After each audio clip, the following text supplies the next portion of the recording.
Masjidul Nabawi is the second holiest mosque in Islam. It is situated in the city of Medina.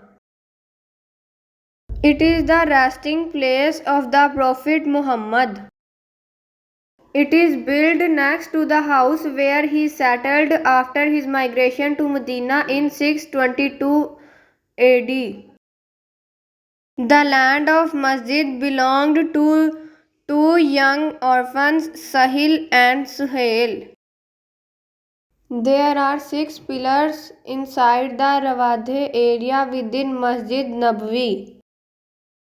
It is the second largest mosque in the world after the Masjidul Haram in Mecca.